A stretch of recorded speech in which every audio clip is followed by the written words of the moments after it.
दिया है दोस्तों। 29 नंबर क्वेश्चन दिया है 622 गुणा 634 गुणा 974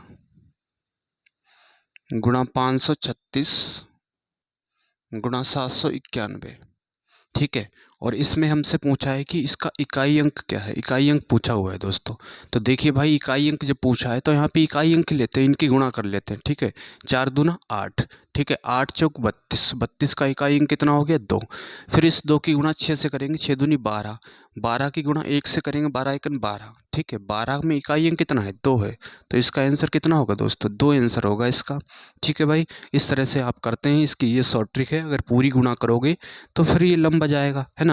केवल इकाई अंक को उठाना है, चाहे संख्याएं कितनी भी बड़ी हो, संख्या चाहे कितनी भी बड़ी हो, केवल इकाई अंक को उठाना है। ठीक है, इकाई अंक की गुणा कर देंगे तो इसका कितना आएगा भाई, इकाई अंक कितना दिया है 2 दिया है, तो इसका 2 आंसर होगा।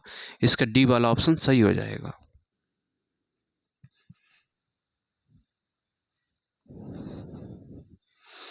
आइए दोस्तों, अब हम देखते हैं क्वेश्चन 30 में दिया है 3451 गुणा 531 की घात 43 में इकाई अंक ज्ञात कीजिए। ठीक है, इसमें इकाई अंक हमसे पूछा हुआ है। तो देखिए दोस्तों, 3 यह है 3451 इसकी घात 51 गुणा 531 इसकी घात है 43। ठीक है, इसमें इकाई अंक पूछा है। तो देखिए दोस्तों, इकाई अंक निकालना है अगर हमें, और जो घात दी है, घात को हम 4 से डिवाइड करेंगे, है ना। घात को 4 से डिवाइड करेंगे तो 51 दिया है, 51 को आप जब 4 से काटेंगे तो कितना बचेगा। यहाँ से देखिए दोस्तों, 4 एकन 4। ठीक है, 4 दूना 8, 3 बचा है ना। 3 बचा है तो इसकी घात कितना होगा, केवल इकाई अंक की घात हम लेंगे 3। ठीक है, यहाँ पे इकाई कितना है 1 है। ठीक है, 1 की घात कितना लेंगे 3 लेंगे गुणा। उसी तरह इसमें देखेंगे, अगर 4 से डिवाइड करेंगे तो 3 बचेगा, तो 1 की घात 3 लेंगे, है ना। तो इस तरह से करेंगे, 4 से हम डिवाइड कर लेते हैं, किसको, घात को हम 4 से डिवाइड करते हैं। फिर जो शेष आता है ना, शेष को ही हम घात के रूप में लिखते हैं। तो यहाँ पे 1 और 1 है ना, 1 की घात 3 करोगे 1 ही रहेगा, तो इसका यूनिट डिजिट कितना आएगा 1 आएगा दोस्तों। ठीक है, इसका यूनिट डिजिट 1 आएगा, इसका सी वाला ऑप्शन सही हो जाएगा।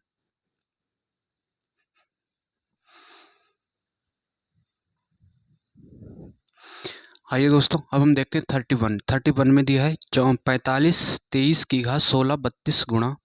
ठीक है, इसमें इकाई अंक पूछा है, क्या दिया है 45 23 इसकी घात है 1632 गुणा 22 24 इसकी घात है 1632 और गुणा फिर दिया है 32 25 इसकी घात है 1632। इसमें हमसे इकाई अंक पूछा है। ठीक है भाई, इकाई अंक पूछा हुआ है।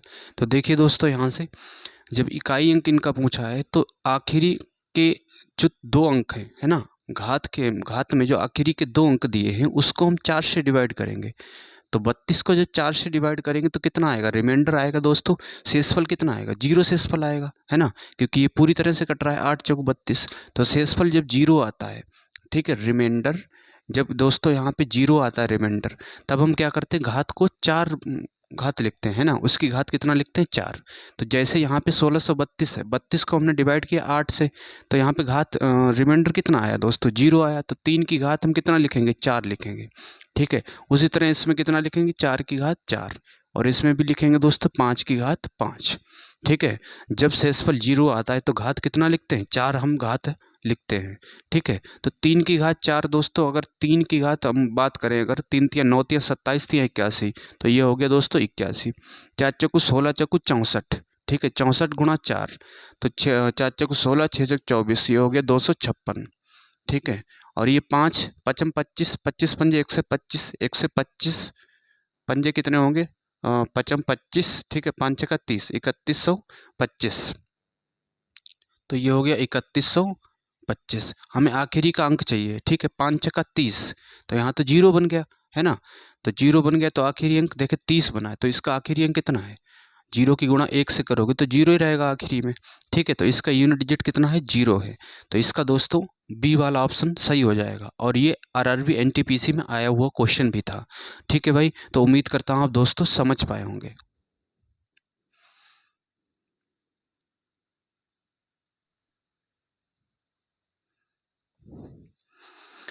आइए दोस्तों, अब हम देखते हैं 32 में दिया है 213 की घात 6 का अंतिम अंक ज्ञात कीजिए। ठीक है, इसका अंतिम अंक हमसे पूछा हुआ है। तो देखिए दोस्तों, 213 है, इसकी घात है 6। ठीक है, अंतिम अंक पूछा। एक तो तरीका ये है कि जो 6 घात है ना, उसको आप 4 से डिवाइड करेंगे तो शेषफल कितना आएगा दोस्तों, रिमाइंडर आएगा 2, है ना। 4 एकन 4, 2 रिमाइंडर आएगा। तो 3 इकाई अंक 3 ले लीजिए इसका।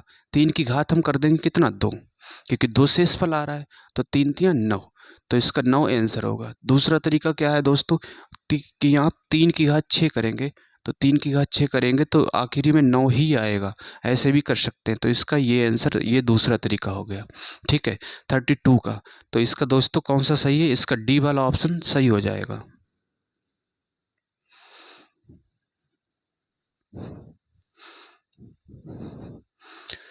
आइए मेरे प्यारे भाई, अब हम देखते हैं क्वेश्चन 33 में दिया है 156 के सभी गुणनखंडों का योग हमसे पूछा हुआ है। ठीक है भाई, 156 के गुणनखंडों का योग पूछा है, तो इसके हम गुणनखंड करते हैं। 2 से आप डिवाइड करेंगे तो 2 7 14, 2 8 16, फिर 2 से डिवाइड करेंगे तो 2 तियां 6, 2 नेम 18। अब 3 से डिवाइड करेंगे तो 13 तियां 39 होता है। फिर इसे 13 से डिवाइड करेंगे, 13 एकन 13। ठीक है, तो 156 के क्या गुणनखंड आ गए, इसके गुणनखंड आ गए दोस्तों 2 की घात 2, है ना। 2 की घात कितनी है, 2 है। 13 की घात 3 की घात 1 है यहाँ पे, और 13 की घात 1 है। ठीक है, ये आ गए इसके गुणनखंड आ गए, और हमसे इनका सम पूछा है, योग, है ना, गुणनखंडों का योग पूछा है। तो सम पूछा है तो क्या करते हैं दोस्तों, यहाँ से देखिए 2 की घात 2 रखेंगे गुणा, ठीक है, प्लस आता है यहाँ पे, 2 की घात 2 रखेंगे प्लस 2 की घात कितना, 1 घटा देंगे, घात 2 है, 1 घटाओगे तो 1 आएगा, है ना। इस तरह से जोड़ते रहेंगे प्लस, फिर 2 की घात कितना होगा, 0 होगा। फिर से समझते हैं दोस्तों। ठीक है, 2 की घात 2 है तो 2 की घात 2 आपने लिख लिया, प्लस 1 घात घटा दीजिए तो 2 की घात 1, फिर घटाएंगे, 1 घटाएंगे तो 2 की घात कितना बचेगा, 0 बचेगा। ठीक है, ये हो गया। और फिर 3 को क्या, 3 को लिखेंगे 3 की घात 1 प्लस 3 की घात 0 गुणा, इस तरह से गुणा करते रहेंगे। ठीक है, इनको घात कम कर करके उसके बाद फिर गुणा करेंगे। 13 की घात कितना है, 1 है, तो 13 की घात 1, और ये प्लस में है। ठीक है, ये भी किस में है दोस्तों, प्लस में, प्लस 13 की घात 0।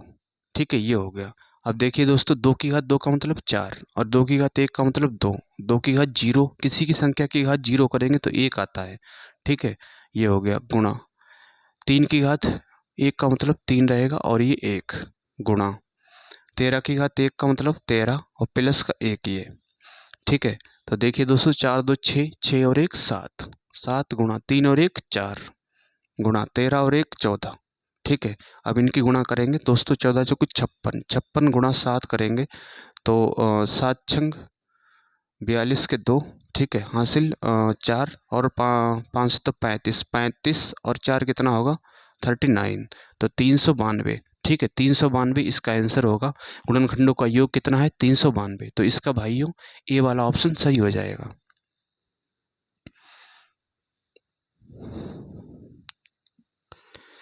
आइए दोस्तों, अब हम देखते हैं क्वेश्चन 34 में दिया है 1156 के गुणनखंडों की कुल संख्या है, ये पूछा है। ठीक है, इसके कुल गुणनखंड कितने हैं ये पूछा है। तो देखिए दोस्तों, 1156 के हम गुणनखंड पहले कर लेते हैं।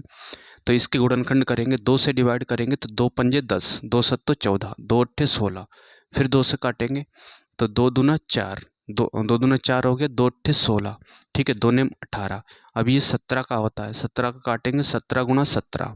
ठीक है, फिर 17 एकन 17, तो 1156 के गुणनखंड आ गए दोस्तों, 2 की घात 2 गुणा 17 की घात 2। ठीक है, ये इसके गुणनखंड आ गए हैं 1156 के, 2 की घात 2 गुणा 17 की घात 2। और हमसे पूछा गुणनखंडों की कुल संख्या। ठीक है, गुणनखंडों की कुल संख्या की अगर हम बात करें, यानी कि टोटल फैक्टर पूछा है। ठीक है, टोटल फैक्टर्स की अगर हम बात करें तो वो कैसे होगा दोस्तों, जो घात दी है उसमें 1 जोड़ देंगे, है ना। तो घात 2 है, उसमें 1 जोड़ेंगे और गुणा में लिखेंगे। फिर अगला कितना दिया है, 17 की घात 2 दिया है, इसमें 2 है, प्लस 1 कर देंगे, गुणा में लिखेंगे। ठीक है, घात में 1 जोड़ के, है ना, घातों में 1 जोड़ देंगे और उनको गुणा में लिखेंगे। ठीक है, 1 जोड़ दिया, गुणा में लिख लिया, तो 2 और 1 3, 3 गुणा 3 कितना होगा, 3 3 9। तो इसके आंसर कितना होगा, टोटल फैक्टर होंगे इसके 9। ठीक है, तो इसका भाइयों ए वाला सी वाला ऑप्शन सही होगा। ठीक है, सी वाला, क्योंकि सी में ए जो है ए 9 दिया है, सी वाला ऑप्शन सही हो जाएगा।